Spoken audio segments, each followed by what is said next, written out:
Los desafíos del mañana en Radio Sefarad. Bienvenidos oyentes, estamos con ustedes una vez más aquí en Tras los desafíos del mañana. En esta ocasión contamos con Jorge Schneiderman en Radio Sefarad una vez más. ¿Qué tal? ¿Qué tal, Alejandro? Un gusto en esta oportunidad para compartir un espacio donde se suelen abordar temas que hacen a los grandes desafíos del futuro, ¿verdad? Sí, desafíos que, estamos trayendo a este espacio, a este programa con una mirada humanista y también nos centramos, como no podía ser de otra forma, en la educación. Jorge, queremos hablar de la educación de este tiempo contemporáneo, de la era digital y de la manera en que se educa a día de hoy. ¿Qué nos puedes contar? Bueno, creo que merecería el tema, que es amplísimo, darle una cierta contextualización, ¿no? O sea, el Big Bang tecnológico que nos aguardó en los umbrales de este siglo nos depararía no solo un cambio de paradigma, ¿no? Pasaríamos de lo que fue la era analógica a la era digital, con todo lo que implica. Impactando, por supuesto, no solo en el área educativa, sino en lo que es es un cambio civilizatorio, podríamos decir, donde pasa a tener cierta preeminencia la tecnología, dando cumplimiento quizás, fíjate qué interesante, Alejandro, dando cumplimiento a algo que anunciaba McLuhan allá por la década del 60, pero no aludiendo obviamente a la tecnología digital que vendría décadas después, sino aludiendo a lo que fue ese boom tecnológico, ¿no?, de mediados del siglo pasado, donde la automatización, la incipiente cibernética estaba dando muestras de que el ser humano ya pasaría de esa modalidad cuasi artesanal de organizar la cotidianeidad a basarse muchísimo más en lo que era la tecnología. Y él decía, al ver cómo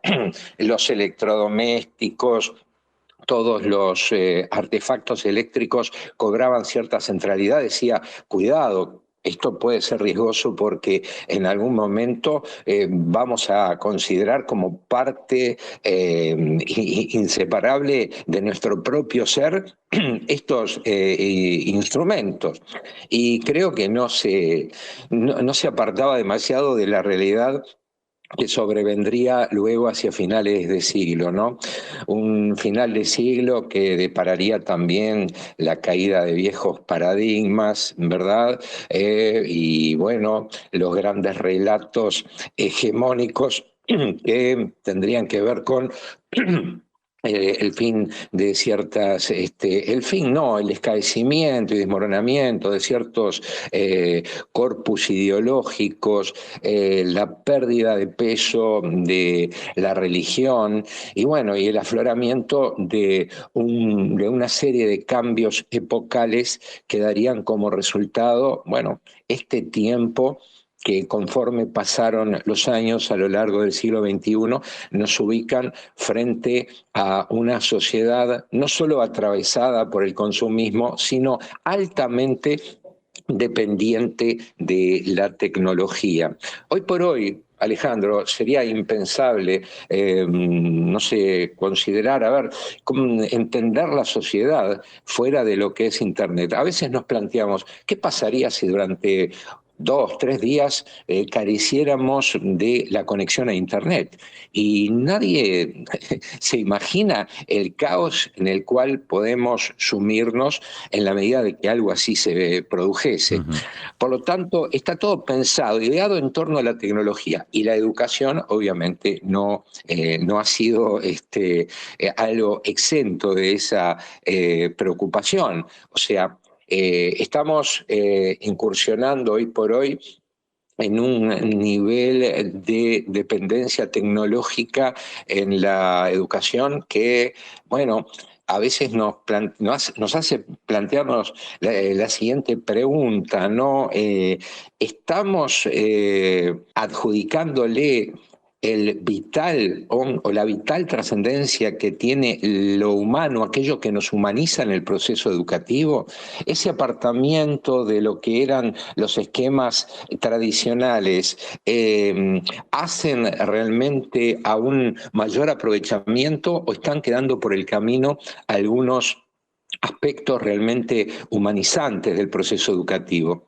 Entonces, yo quiero referirme a algo que se está produciendo en los países escandinavos. Fueron de los primeros, a comienzos de este siglo, en implementar programas donde la tecnología cobró una centralidad impresionante. La incorporación de los smartphones y de distintos dispositivos y plataformas educativas a través de la tecnología. Conforme pasaron los años, se fueron dando cuenta y muy recientemente decidieron dar un golpe de timón y retornar a esa etapa predigital porque se dieron cuenta que había ciertos procesos en la construcción del conocimiento que se estaban ralentizando e incluso muchos estudiantes estaban mostrándose insolventes para resolver aspectos relativos, por ejemplo, a lo que es la comprensión lectora, a lo que es el acceso a un pensamiento hipotético deductivo, en la medida en que todo se sustentaba en lo que la tecnología podía ofrecer, ¿no? Algo así como lo que pasó de repente allá por los años 80, en que las calculadoras eran permitidas porque se entendía que, bueno, que eso era algo propio también del proceso de evolución, ¿no? Tecnológico que podía acelerar los tiempos del aprendizaje. Entonces, esa reversión de ese proceso tan vertiginoso da muestras de que una cosa es la celeridad con que avanza el desarrollo tecnológico y otra cosa es la capacidad intrínseca del ser humano para incorporar esos elementos a lo que es el funcionamiento de la mente, lo que son los procesos de desarrollo cognitivo. Alejandro. Sí, desde luego es interesante pasearse, ¿no?, por esa transición. Y esto que nos comentas de los países escandinavos, porque, claro, si uno comienza a aprender desde pequeño con un teléfono móvil o con un ordenador, es muy difícil que se acerque a un libro, ¿no?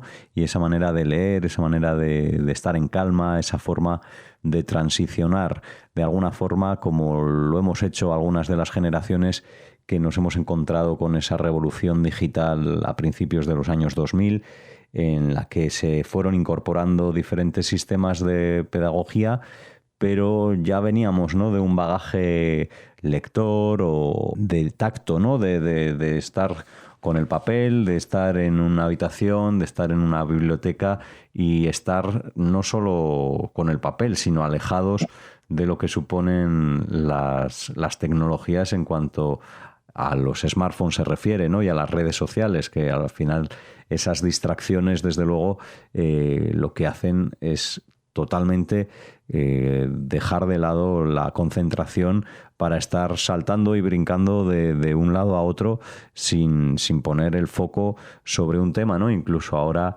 quienes hemos estado educándonos en esos procesos que hablamos más tradicionales, perdemos, ¿no? Hemos ido perdiendo también la capacidad de concentración por precisamente esa influencia, ¿no?, de las nuevas tecnologías. Entonces es interesante pasar a un modelo ya no solo que sea en ambos sentidos, en el uso de lo digital y lo analógico, sino en esa progresión, ¿no?, que se nos plantea o nos proponen precisamente en esos países escandinavos que tú dices, que ya han visto, ¿no?, cuáles son los influjos de todas estas cuestiones. Sí, yo creo que estoy totalmente de acuerdo con lo que planteas. Yo considero que ha sido maravillosa esta revolución tecnológica. Yo creo que ha expandido los horizontes de muchísima gente. Internet ha democratizado el acceso al conocimiento, pero cuidado, eso no significa que debamos extenderle un cheque en blanco a la tecnología, porque la tecnología, al igual que la vida, es lo que uno hace con ella, ¿no? Entonces, el uso exacerbado, ¿no? La exacerbación en el uso de los dispositivos digitales puede llegar a ser muy riesgoso. Además, creo que estaríamos desperdiciando una de las ventajas que nos brindó la tecnología. ¿Cuál fue una de las ventajas mayores que pudimos, digamos, capitalizar? El hecho de disponer para muchísimas cosas de un tiempo que antes no teníamos. O sea, hoy por hoy podemos hacer una compra, un trámite online y evitamos de repente tener que viajar 1 hora o 2 para hacer una gestión presencial.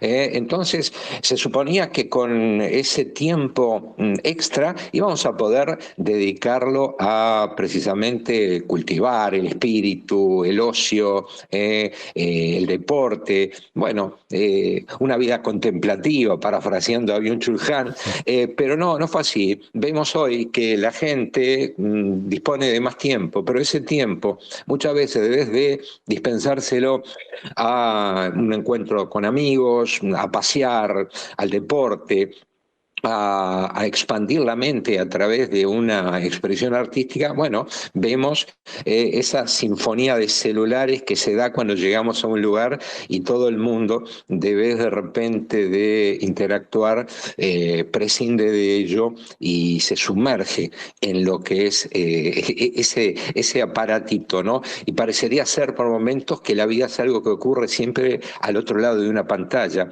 y nos estamos perdiendo de muchas cosas. Lo mismo pasa en el ámbito educativo.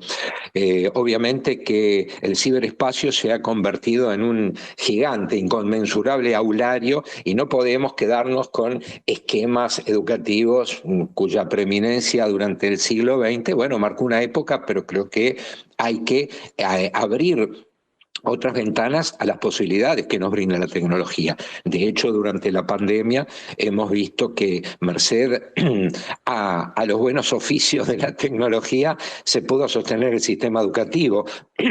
Hay una experiencia acá en Uruguay.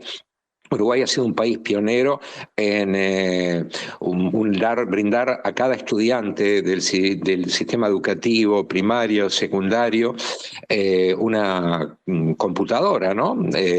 One laptop per child se llama digamos el plan que se implementó allá por 2007, y eso permitió que toda una generación de estudiantes, de escolares y liceales y de docentes capacitados a tales efectos pudieran solventar las dificultades que se plantearon en la pandemia, ¿no? Todo el mundo recluido en sus casas y se pudo seguir desarrollando lo que era la actividad educativa, abriendo también la posibilidad de nuevas experiencias, la articulación de otras experiencias de otros lados a través de la Internet. En tal sentido, Alejandro, creo que bien vale la pena entender que la tecnología vino para quedarse, es un hecho irreversible, por supuesto, y tenemos que tratar de tomar lo mejor de ella, pero sin olvidarnos o sin arrojar a las fauces de la tecnolatría, ¿sí? Todo aquello que es capital fundamental en el proceso educativo, ¿no? El mano a mano, el cara a cara, ese docente que orienta, que guía, ese docente no que deposita un supuesto saber en el alumno, sino que lo invita a pensar, a protagonizar su propia búsqueda, un poco parafraseando al gran Sócrates, ¿no? Con su mayéutica, ¿no? Ayudar al otro a que, bueno, que logre recorrer internamente esos caminos que lo conducen a la búsqueda de la propia experiencia personal, en la búsqueda del conocimiento. Alejandro, ¿qué te parece esto? Bueno, pues un tema muy interesante. Hemos comentado en otros episodios este uso de las tecnologías Y, por ejemplo, en España sí que existe una prohibición, ¿no?, de hacer uso de los teléfonos móviles en las aulas durante el periodo lectivo, ¿no?, las horas lectivas, incluso en algunos casos en los recreos. Pero sí que estoy de acuerdo contigo, Jorge, en que tenemos que utilizar también la tecnología como aliada, tenemos que hacer uso de algo que es poderosísimo, es la capacidad de encontrar información, la velocidad de hacerlo y las maneras en que se muestra, desarrollar los audiovisuales, ahora incluso con la inteligencia artificial, recrear situaciones pasadas que en otro caso llevarían un tiempo inmensurable para hacerlo, aunque también perdamos en calidad artística, ¿no? Porque tampoco quiero dejar todo para la IA, pero sí que hacer uso de esas herramientas para educar de una manera que no se ha podido disfrutar hasta ahora. Y digo disfrutar porque yo creo que es un verbo que sí que lo engloba, ¿no? Porque la tecnología permite generar imágenes, sonidos. Nosotros, de hecho, estamos haciendo este programa gracias a la tecnología, si no de otra manera sería muy, muy complicado en otros casos, porque claro, quizá para nosotros es algo tan sencillo o tan Sí. común y tan obvio, pero quizás si nos escuchan chavales de 12, de 15, incluso de 20 años, digan, bueno, pues ¿por qué era tan difícil? Bueno, pues oye, pues que igual había que tener una conexión telefónica con una mesa de mezclas a la que entrara el sonido, había que tener un contrato telefónico de un precio claro, había Enorme. que pagar, había que estar abonado, Sí, había sí, sí. que no Sí, hubiera sí. fallos en las comunicaciones y no nos encontrásemos y, oye, ¿dónde estás? Te escribo un WhatsApp, ¿por qué no te conectas? No había WhatsApp para... ¿Qué hago? ¿Te llamo por otro lado? No tengo otro lado, no te puedo llamar, se me queda la cabina sin saldo. Bueno, al final es una maravilla la tecnología, siempre y Sin cuando duda. se utilice, pues eso, de la mejor forma posible y tratando que no invada espacios personales, sobre todo ¿no?, en esas edades tempranas que tan importantes son para el desarrollo cognitivo y también para las relaciones humanas. O sea que un tema muy, muy interesante, Jorge, este que nos has traído aquí Tras los Sí. desafíos del mañana. Bueno, sí, esa es la idea, Alejandro. A ver, elevar a la consideración de todos esos temas que a veces los consideramos tan propios de nuestra cotidianidad que no reparamos en que, si bien la tecnología es esa maravilla que acabas de describir vos claramente, tenemos que tener la mesura y la ponderación necesarias como para entender que no todo se reduce a la tecnología. Hay que retomar quizás o someternos a dieta digital, ¿no? Un poco en broma, y tratar de tomar lo mejor que nos ofrece todo esto y volver, retomar el espíritu del diálogo, el valor de la palabra, las viejas tertulias.